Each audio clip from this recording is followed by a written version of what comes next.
Hello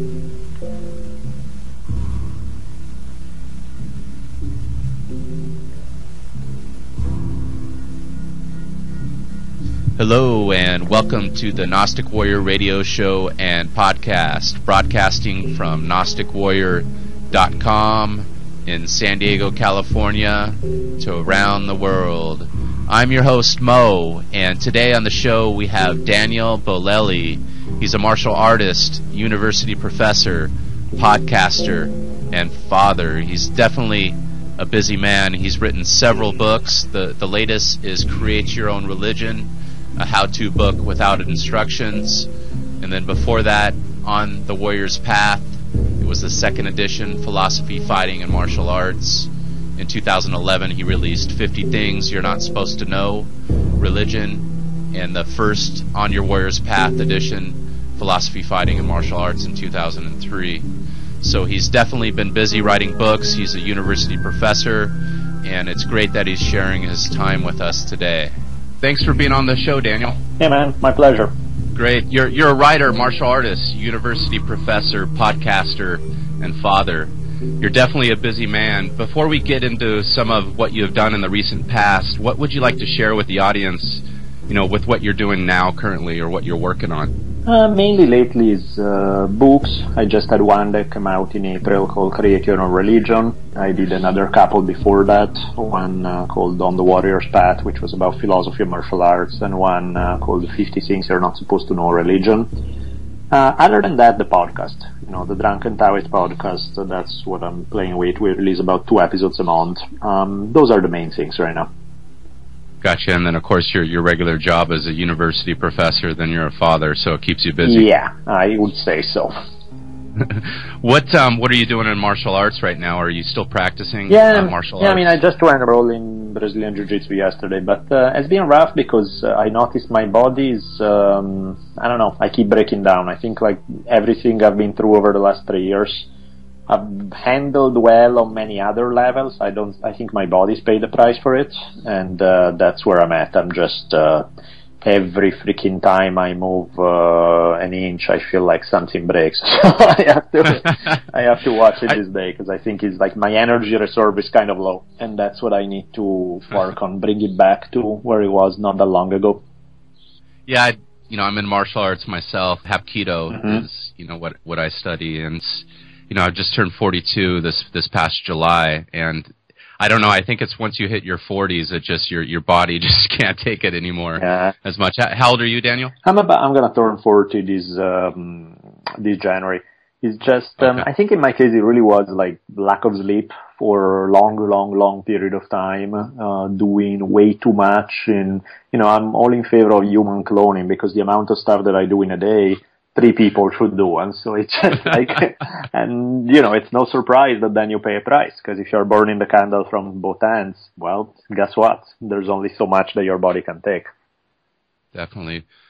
It's interesting you say that, because sometimes I feel the same way, and it's this kind of inner battle that I have where, I have this urge where I have to create and I have to leave something behind and share my knowledge with the world. And then also, of course, I want to live in the moment as well. And it's just kind of this inner battle, and and you have your family, I have a family as well. And you're driven to do this. What do you think drives us to do this and burn the candle and many other people out there? I mean, I think if you are passionate about a lot of things, then being bored is not an option. It's almost like a foreign concept, and it's just, if anything, is you have the opposite problem. There's so much damn stuff you want to do that you just don't even have the time to do 1/10 of it.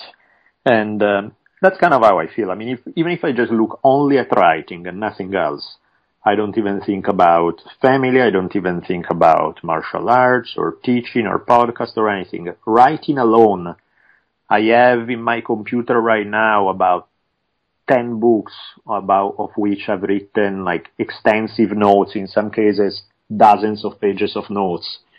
So just with that, right now I'm dying to write 10 different books, let alone when you start adding everything else, And and writing is just one of maybe 5 or 6 things that I'm focusing on these days. So, you do the math. Yeah, it's it's great though that you'd said you don't think about anything else when you write. That's important, even though we might be doing different things, and the podcast, a blog, you're writing a book, you're a university professor, you're a father. It's important that we focus and we live in that moment, right, whatever it is. Yeah, so, absolutely. What do you suggest?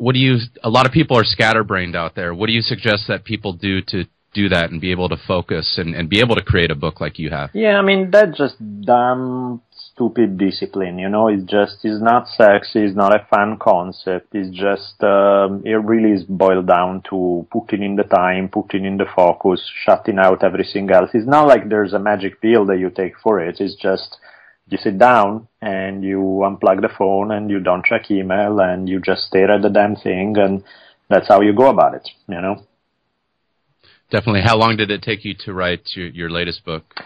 I mean, it's kind of hard to tell because it's the writing, especially that one, because there was so much research associated with it. It's never that I have the luxury of saying, okay, now the next 6 months, I'm just going to focus on writing this book.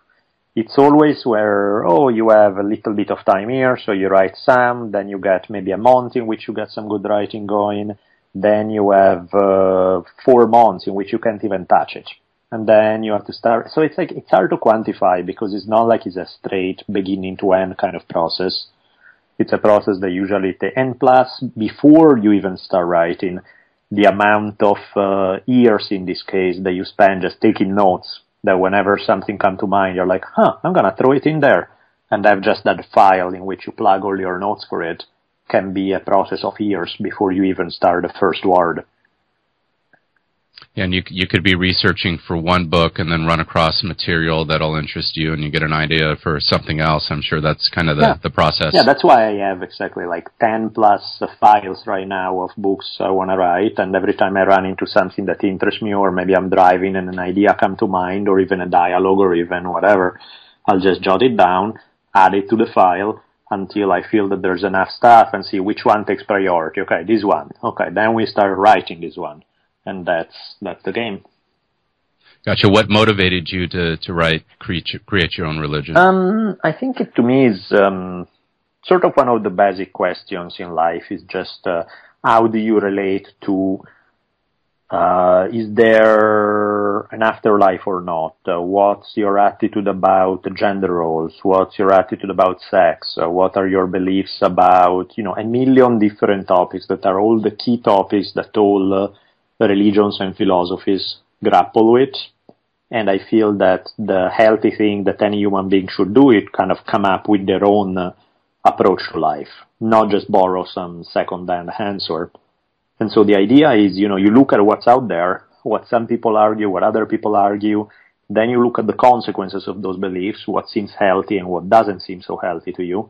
And at the end of the day, you pick some ideas and then you run with it on your own and create your own either religion, if you want to call it that, or philosophy, if you prefer that word. But basically, it's a way of life. It's just a way of life that fits you, the person, and there's not one shoe fits all. No, because everybody's very, very different, and the whole idea that in a way is very much like the Bruce Lee idea applied to martial arts, the whole idea that styles are ideological prisons and you should be able to pick from different styles to create your own, is the same thing applied here in this case, applied to religions. Yeah, that's an interesting concept, and of course in martial arts you're not really allowed to, if you want to get your black belt, you have to stick to a certain style and sure. Their traditions and so forth. Mm-hmm. So, but you're free, of course, to practice other arts is if you want to, but it's difficult if you're, in one, say, jiu-jitsu or hapkido. It's hard to do two things, to do them both at the same time, right. Because it's a real demanding sport. Right. Absolutely. Yeah, that's how it is. Yeah, that, the martial arts, but the religion, I agree with you. There's a lot of different ideas when you study the different religions, from Taoism to even Christianity and Judaism and so forth. You could find some great teachings that, that are great philosophies. Mm-hmm. No, absolutely. That's precisely what you do. And it's interesting that we could do things like this in America. And there was a time not so long ago. I know you know this. You would be deemed a heretic by the Church, the Catholic Church, and possibly burned at the stake. And of course, actually, this kind of thing is happening right now in other countries right now. What's your thoughts on the past and what's happening now in other parts of the world? Well, that's one of the beautiful things about freedom of speech, is the idea that, when you think about so much of the stuff that is printed and said today, would result in the people saying those things and printing those things being executed. The fact that it's no longer like that, that's quite a pleasant transformation in human history. And sadly, not all of the world is on par with that, and there are many places where freedom of speech is not quite so highly valued, and that's clearly a problem. Yeah, I know there's, in Egypt right now, I don't know if you've been following the news, but there's, it seems to, I don't know, we're getting reports here, I know you know how the media is, but that they're going after the Christian churches there, and so far There's been like 100 or so that have been burned. Yep. What's your thought? Should we stay out of that, our freedom-loving countries, so we just turn a blind eye to that, or should we step in, or should we just report on it and let it be known? I don't know. I mean, it's one of the things that, like some people argue that the collapse of the Soviet Union, for example, took place because of cultural influences more than because of any direct action. And that may be the way to go in order not to turn into, the police state that bombs everybody and decide that goes everywhere telling people how to live, is showing a different way, a different approach. And if that different way and different approach is sexy enough and it becomes popular enough, then people will pick up on it. If you try to go and impose it, you create probably more resistance to it, and ultimately, you are gonna be free. Unless people choose a certain approach, it's gonna be complicated. Now, what do you do in the cases where you have a minority that strongly pushes for certain freedom and a majority that's squashing them? That's rough, because on one end, you definitely think it's a good idea to help them. On the other hand, you have to figure out how far do you go. And, it's never purely an ideological thing. Usually when you decide to help a country or not, it's usually based on economic interest and things that, the official, we do it for those reasons is rarely why you're really doing it. That's why, remember when the first Gulf War, the whole idea was about defending the sovereignty of Kuwait. Well, the exact same argument could be made about Tibet, except that Tibet has no oil, and rather than being invaded by a third-level army such as the Iraqi, they were invaded by China, big country, nuclear weapons. So it's like, we are all for national sovereignty, except that you guys have no oil and the people oppressing you are too strong. So screw you guys, sorry about that. We'll go to somebody else, So it's rarely about the principles that are espoused. Rarely those are the actual reasons why you go in places. Yeah, and a lot of people, they talk, I know our government does some things, and you have some people that are, anti-government here, but the way they treat us is pretty fair compared to some governments and, still in other countries, us talking about the things we're talking about, it wouldn't happen in some countries. What are your thoughts? Are we still always going to be able to talk like this in this country? Do you think this is always going to be something that we have here in America and that this eventually will catch on around the world? I don't know if it's going to catch on around the world, but I don't see it going backward here. I don't really see the whole idea of freedom of speech disappearing from the Western world, at least not in the short run. Long term, who knows what happens in 300 years. But in the short term, no, I don't see that changing. And you grew up in Italy? Yeah. When did you move to the States here? When I was 18, 1992. Oh, okay. How was it growing up in Italy? Did you grow up with a Catholic background? No, because I think particularly in urban centers, most people don't really give a crap about religion. That's why it's funny, because there are like 7 million churches at every street corner, but mainly it's tourists visiting them because most people don't really use them. There's more of a secular approach, at least in urban Italy. In the countryside, maybe not as much. There's more religion, but in the urban centers, yeah, very, very little religious participation. Actually, there is way more religious participation in the U.S. than there is in Italy. Yeah, do you think the Catholic Church at one time they ruled the world? Do you think they still rule in the Western world? No, I mean, I'm sure they would very much like to get away with things like they did in the past, but it's simply they don't have the support they used to have. So they have to deal with the fact that their power is dramatically diminished. Gotcha. What does your family think about your views? They're not very religious, so they don't mind? No, they're all cool. Gotcha. Another book that you had written, 50 Things You're Supposed to Know on Religion. Can you tell us some things that on that book, some of those 50 things? Sure. I mean, that book was is different. It's like when I was pitching the current one, Create Your Own Religion, they asked me to write 50 things first. So it wasn't a book that I chose to write per se. It's something that I was asked to write. And I had a lot of fun doing it, but, it wasn't the same thing. It wasn't like my vision per se. It was more like a fun book about wild, crazy, intriguing, bizarre stories about religion. And, there are so many that it certainly wasn't a problem to put together 50. From the guy in the mid-1800s in China, there was some Chinese guy who had studied Christianity. He started claiming he was the reincarnation of Jesus Christ, tried to establish this kingdom of God on earth, and promptly led to a civil war that led to the death of some 20 million people. That's always fascinating stuff. You have, from the weird, gory, disturbing stories to the fun, mellow ones. I very much enjoy playing with the life of Thomas Paine, who was a very, very wild guy and wrote some brilliant things about religion. So there's kind of all over the place. It goes from Eastern religion to Western ones, from very dark stories to very funny and just mellow ones. There's really just, it's sort of throughout the whole span. Yeah, no, it's interesting. I gravitate towards religion sometimes myself in my philosophies, even though I'm not really a religious guy, and I don't think you're really a religious guy, but you like to study it. Do you believe in reincarnation? My thing is I don't believe or disbelieve anything. There's what I've experienced, and then there's everything else. So my thing is I don't really have beliefs per se. I just, so when it comes to reincarnation I don't know it for a fact, so I can say, yes, I know that. I've had enough weird experiences to raise a question mark to say, maybe there's something to it.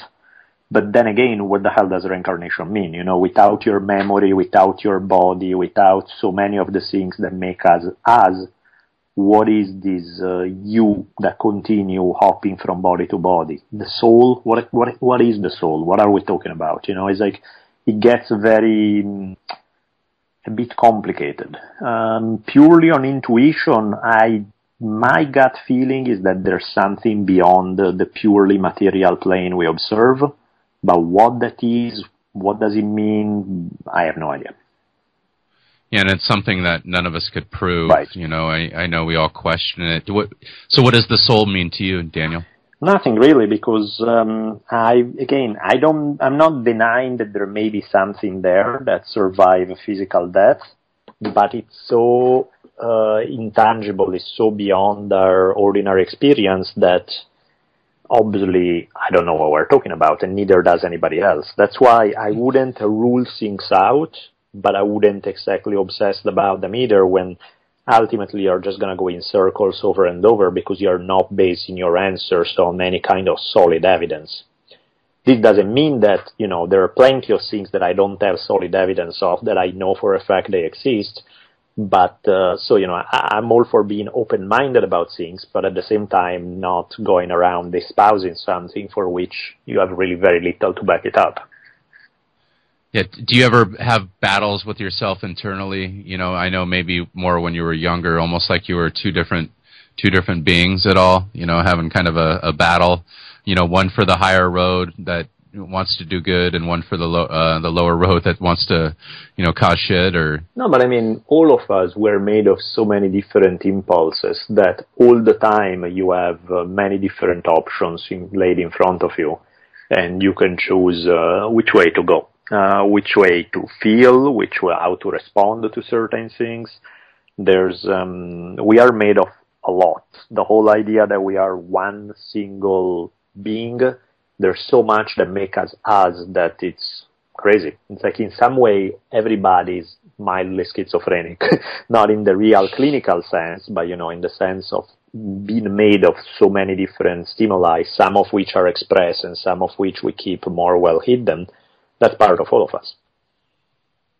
Yeah, I know the chemical energies, and if you ever get into alchemy, you learn about all these different chemical energies. We're basically made of the universe, and you know, the universe is made of us. So it's definitely an interesting thing. And then I also, you know, myself, I had a recent DNA test, and you know, I found out I had these different races mixed in me that I never would have known if I wouldn't have got that DNA test. So to add to that schizophrenia, you know, our DNA has been mixed several times, and I kind of think that has a little bit to do with it. You know, I know at one time, you know, we didn't actually mix with it. I have nothing against it now, but at one time we didn't mix with various races, and now, of course, it's a common thing. But even then, you know, the whole concept of race is completely an illusion because it's only based on a very short historical period. If you look back far enough, what you are saying about your DNA is the norm for everybody, because the thing is, everybody has 2 parents, 4 grandparents, 8 great-grandparents, 16, whatever the generation before is. If you keep going each generation, exponentially you add the numbers. If you go back roughly 1,000 years, every one of us is made of about 1 million great, whatever many great-grandparents. That's not even counting people you are related to. You're only counting your direct ancestor, the ones that went into making you. The odds, and if you go back 1,000, then one more generation is 2 million and 4 million and so on. So the reality is, everybody is a mix of 7 gazillion different groups. The whole idea of a group, it's based on, you know, if you only look at it from the year 2000 to the year 1500, maybe you can come up with some kind of ethnic group that doesn't mix much. But those same people 500 years before, they were mixed with. So, you know, everybody's a mix of a bunch of different things. Do you think there's a secret war going behind the scenes, that there's been various wars, World War I, World War II, that there'll be possibly World War III? You know, they had the recent evacuation of the embassies. I don't know if you know that, but in all the Middle East countries, all the U.S. embassies, they had evacuated, and kind of seems like they've been getting us ready possibly for that. And, you know, some people say that the Crusades never stopped. What are your thoughts on that? I mean, now the reason why people fight primarily is over economics. Some people would argue probably that's how it always was, but definitely now that's the primary thing. So it really boils down to, is it more convenient? Do you make more money by going in and conquering a country? Do you make more money by striking a commercial deal? Is it more convenient? Because really at the end of the day, that's what it's about. The whole idea of colonizing people doesn't always pay off. And I'm purely talking in terms of, in a cynical monetary terms, you know, not even in high-minded or any other kind of terms. Even just for the sake of the money, that may not always be the best idea. So it really boils down to some curious economic calculation that I'm sure somebody with very thick glasses is doing somewhere in a room at this moment and trying to figure out whether there's enough money to be made and it's worth the costs or not. Yeah, it's always been about money and conquering. You know, I know one time the major capital, of course, was people and slavery, and it seems, you know, now the powers that be have changed the game to where it's money, where it's like a fiat currency, but of course has value. We trade it amongst ourselves here in all the various Western countries and the other countries in the world. Right. What do you think the system that we have now What are your thoughts? Do you like it? Do you think it's a fair system? Do you think what's going to happen in the future? Have you thought about that? I mean, there's really the whole idea of a fair system. There really is nothing that's, there's always, every single society you can look at that's not purely small-scale hunting and gathering where you do find some kind of egalitarian conditions. In anything else, there's nothing remotely fair about it. There are different degrees of unfairness, some that are definitely more tolerable than others, but I mean, is that the structure of any large society is one that will be based on some kind of inequality. The idea of equality in a large society, I still have to see that. In my historical understanding, the only places where you see some kind of equality are tiny little tribes, mostly hunters and gatherers from way back when. Our aristocratic forms of government certainly were not equal. Monarchies didn't bring equality. Democracies clearly are very far from any notion of equality. Utopian experiments like communism or things like that have brought not even the semblance of equality, often the opposite. So, in a large-scale society, I have yet to see anybody who can come even close to a notion of a purely, completely fair society. So, the current system, do I like things how they are in the United States today? Well, there's a ton of stuff that could be improved upon. It's clearly better than a lot of alternatives out there. So it's a matter of whether, it's one of those half glass, half full kind of thing. Where do you want to put the accent? If you refuse to acknowledge that there is some really good stuff, you're crazy, because you should try life in some other places. If you think that, well, this is amazing then and is the best there is, you're also crazy because there's so much where we could improve things that you are insane if you just think that this is it. So, it's really a half empty, half full kind of story. Yeah, definitely. You have those people. Do you think they're that we're kind of born into a conspiracy? It seems like history's changed. I know you research history. You've written a lot, and it sounds like you've studied a lot of other things in your life as well, and you being a university professor, do you feel there's somewhat of a conspiracy still behind everything that we're told, or is it pretty much we could find the truth if we seek? Well, I mean, there's certainly not everything is what's on the surface, that's for sure. I mean, it's never been, and you never will be. There's always backroom deals that happen all the time. At the same time, I wouldn't get overly obsessed seeing conspiracy everywhere because it's dramatically overestimating the intelligence of the people who are supposed behind all this conspiracy, because, you need to be, in order to fool the entire world and never get caught, you need to be so insanely smart, and most of the people that are accused of these things, they are idiots. They are not going to be that capable. So a lot of the time I feel that one of the problems with conspiracy theories is that they assume the existence of this well-oiled machine that never fails. And that, I don't really see either. So I do believe that clearly there's a lot that happens behind closed doors that's not what we are told. But at the same time, I wouldn't run too wild with the conspiratorial thing in terms of expecting that this is at the roots of everything around. It's like, not so much. Yeah, and we only have so much energy, and if we waste our energy on the conspiracies, we get conned out of our lives. So, right. I know there's a lot of people that focus on that stuff, so I agree with you. But, I do think we're somewhat born into a conspiracy. So it's interesting to look at, but you can get consumed, so you got to stay away from it if you ever want to do something in your life. Even because at the end of the day, even if you believe there's this great cosmic conspiracy, if you can do something about it, great, do it. And if you can do something about it, then what the hell are we talking about?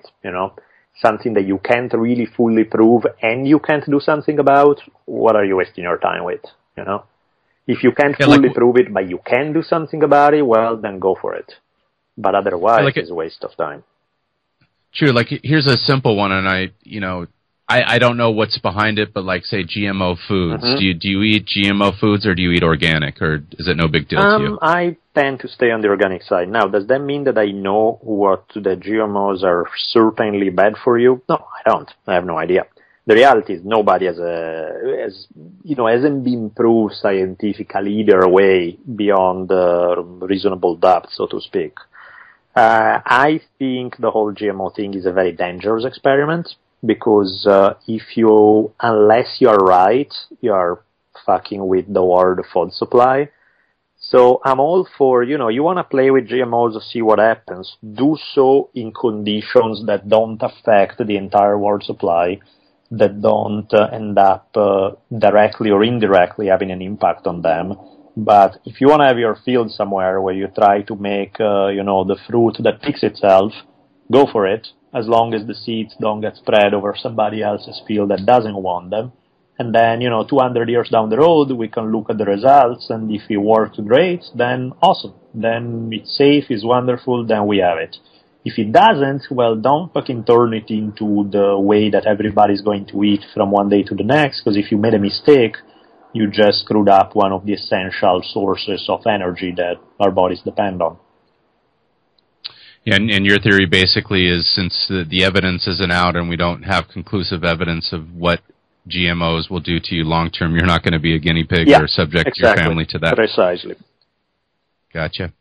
Well, can you tell us about your other book, The Warrior's Path, and your thoughts on philosophy, fighting, and martial arts mythology? My website's called Gnostic Warrior, so that's an interesting book. Right. Yeah, The Warrior's Path is basically my take on the philosophy of martial arts, why spending so much time training martial arts, what is this sort of warrior archetype that seems so fascinating to me and to so many other people, and kind of playing with this concept. And I've been, that's a book that has grown over the years, because in an original Italian edition, it was only 8 chapters, then it became 11 when I published in the US, then I did a second edition with 13. So it's been a book that has been written over many, many years and has somewhat changed over time. But I mean, the themes remain the same, and most of the answers remain the same, but slightly nuances that have changed over time. I've added things, I've taken some things out. Yeah, do you think everyone should learn martial arts? Has that helped you as a person? I think everyone needs to figure out a way to deal with conflict, to deal with aggression, both as an energy as well as a physical thing. So I can't think of too many other things beside martial arts, but, I'm sure there's something that maybe somebody can achieve the same insight that one could get from martial arts from some other path. So, as much as I like martial arts, I think it's about the destination more than the process. So if somebody can get there through different means, good for them. Yeah, so it's almost kind of the same philosophy that you kind of have on religion as well. Yeah. So martial arts is what worked for you, and for other people, it's not the same shoe fits all. Yep, precisely. It boils down to what works for you. What is that improve the quality of your life and makes you kinder to other human beings, make you stronger. That's what it's all about. Something that has an impact on day-to-day life. Yeah, and I noticed, I've listened to quite a few, podcasts of yours that you've done yourself, and then, being on the Joe Rogan show, then also the Duncan Trussell, and you've been through some serious diversities, and you still seem to have a great attitude, but also, don't fuck around with me kind of attitude as well, and you put that with kind of your marketing when you go to your website, DanielBolelli.com. You have you're flipping, you have a book in your hand and you got your gloves on and a cut lip and you're flipping everyone off. Right. And I kind of like that. It's kind of the world, we live in. It's like, you got to be positive about things, but you also got to be a badass and you got to be ready to fight. Yep. But you got your books and, for your brains and the wisdom. Is that kind of your philosophy? Yeah, you certainly need to have both sides to you, because if you can only be nice, then your niceness is not really that authentic. It's just the result of the fact that you have no other choice. If you have multiple sides to you, then whatever you choose to push forward, that's what it is. It's a choice. And it has more power. When you choose to be nice, purely on free will, it has a lot more power than if it's just what you do on automatic pilot or because you don't know how else to be. So in my mind, the more tools, the more energies, the more vibes you have within you, the best. Gotcha. Just, be real, but be respectful. And then if you have to be aggressive or put it on, you put it on. And if not, you don't have to. Absolutely. Yeah, and I mean, the reality, when it comes to fighting, the reality is everybody gets their asses kicked, whether in real fighting or whether by life. Everybody at one point or another gets pummeled. Everybody gets old, everybody gets sick, everybody dies. So how you deal with it, how you're able to deal with the fact that life is not always kind, is a big deal. It's because it's not that difficult to be a nice human being when everything is going your way. I mean, many people still fuck up even in those circumstances, but it's not that hard to be a nice person when everything goes right. How are you gonna be when everything around you falls to pieces? That's, to me, interesting, because ultimately everybody's gonna go through that moment, either sooner or later or more often or less often, but everybody needs to deal with it. So that seems to be very much at the essence of life itself. Yeah, and I mean, we're going to go through those dark times in our lives when things go wrong or the inevitable happens, and it's, you got to go through it, but you also got to try to remain positive and look towards the future. What do you recommend to people that go through diversities? What has helped you get through some of the toughest times in your life? Well, I mean, the thing is, either you choose that life is too hard and it's too painful and it's too tough, in which case you shoot yourself. And I understand it. I don't judge it.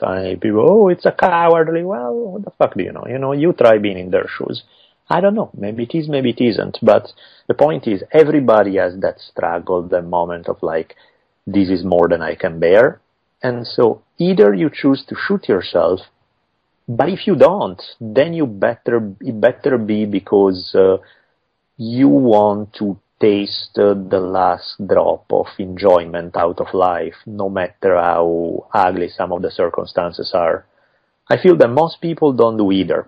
The only reason why they don't kill themselves is because they are too lazy or too cowardly to actually do it, but they don't have the guts to truly live and to truly accept all the pain that comes their way while forcing themselves to still find a way to enjoy life no matter what.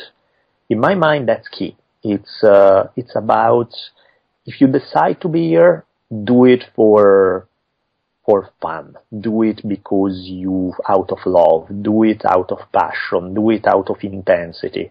Don't do it because you're just lazy, because you're just taking up space. You might as well shoot yourself. That's kind of, dramatic, but so true. And I know there's a lot of people out there that, listen to the podcast and they wish they could, do something. What it's hard for people to create, and I know you got to do it. And is that your philosophy, is just do it, follow your heart and do something, get off the fucking couch and stop listening to these podcasts sometimes and go do what we're doing? And maybe it's not even do anything. Maybe it's just that enjoyment doesn't necessarily always have to be some epic creative endeavor. Maybe it's just hanging out with your friends, having a glass of wine, going out in the garden, watering the tomatoes. It's being conscious, going through life with awareness, tasting it to the fullest, feeling it in depth, rather than sort of going through everything, this numb, not fully there, not fully awake kind of state. If you are awake, if you have full awareness of what's going on, then it's really not about what you do. There are certain activities that are clearly more preferable than others, but at the end of the day, it's more, you decide what's good for you, and it may not be an activity, and it may not be anything creative.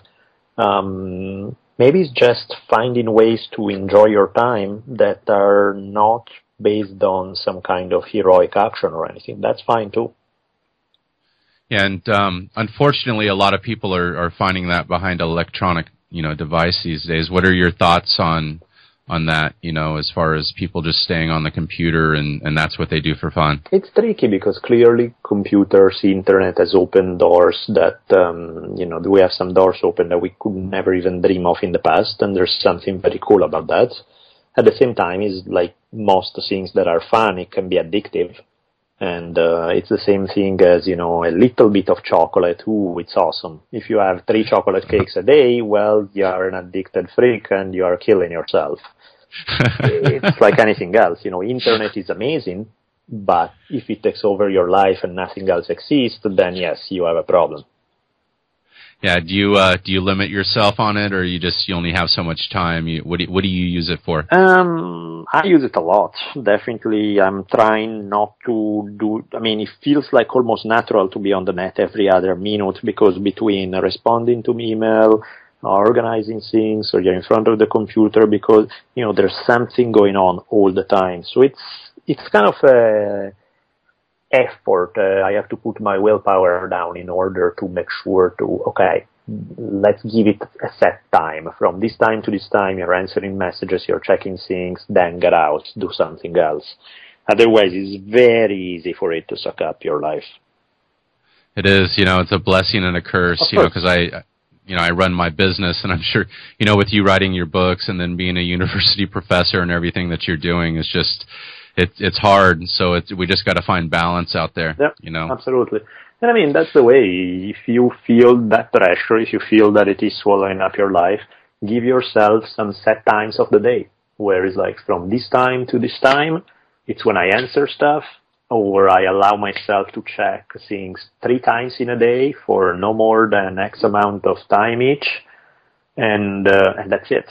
That way it forces you to stay away the rest of the time and not be suddenly the whole day is gone and you've never left your computer.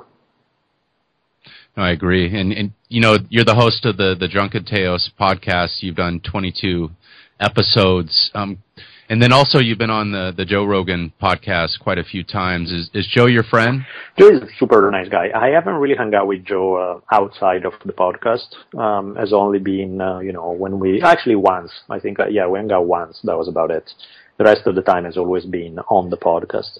He's a really nice guy, but, Joe is, talk about being busy. He's a guy who has a life who, he has a TV show, and he had one before. He has basically a full-time career working UFC. The podcast itself is almost a full-time career. Comedy is a full-time career. He has multiple kids. He's a guy who's living 12 lives at once. Burning the candle. Yeah, so he's not exactly the kind of guy that you say, hey, what are you doing tomorrow night for, the guy has every second of his day taken up multiple times. So, sure. But no, he's a very nice guy. Anytime we hang out, it's always been very pleasant. But yeah, mostly has been business related. It was a little easier, in those terms, in personal terms, like somebody like Duncan Trussell. Partially because, yes, he's famous, he has a lot of stuff going on, but not nearly to the same degree in terms of how many careers he has. He's doing his podcast, he's doing comedy, those are mainly it. And I've had a lot more outside contact with somebody like Duncan. Joe I like a lot, but, that never looked like a real major possibility. The feeling I have with somebody like Joe is that either you're doing some activity that he's already doing, and so you see each other doing that kind of thing, you go to the same jiu-jitsu class, then you see each other. Otherwise, it seems complicated. Yeah, and he seems, he's really busy, like you said, and he only has so much time. So if you're smart and you have reasoning, you respect that. Yeah, of course. Yeah, he wants you on the show. He'll call you if he wants to hang out. I guess right. That's what he'll do. Yeah. And then everybody else is busy. I'm busy myself. Right. And I don't do half the things that he does, so I could imagine. Right. So what's next for you? What's your plans? You have your new book. Are you just plan on promoting that, or is it the next book? Do you have an idea what you're going to put out next? Yeah, I'm partially as a result of being on the podcast, on being on Joe's and Duncan's podcast in particular. I noticed that people tend to respond the most to things and be touched by stuff when it's more personal rather than if it's more theoretical. So I think that ultimately I want to start writing fiction, but before I do that, I think I'm going to write something that's somewhat more personal about some things that have happened in my life, not so much as a biographical thing. The whole thing would be about fear, relationship with fear, how to deal with the things that try to crush your soul in very, again, not so much in abstract terms, but in very personal terms. And some of your personal experiences. Yeah, and I think that's where I'm going with what I'm writing next. Other than that, I'm trying to work. I've been working with Pete McCormack, who's the director of I Am Bruce Lee. I'm working with him trying to create a TV show, so we're working on that. Still clearly want to go through with the Drunken Taoist podcast, and I'm thinking of possibly, I'm not sure yet, adding a second podcast to it. I have to decide whether I want to go there or not, because basically it would be more of a historical type of podcast, not exactly like Dan Carlin's Hardcore History, but something more along those lines. Gotcha. Just something that would appeal to you, that you know that other people as well, but just different from what you're doing now. Yeah, exactly. Gotcha. So where's the best place to get updates on your work? Where would you like people to find you? Few options. There's DanieleBolelli.com.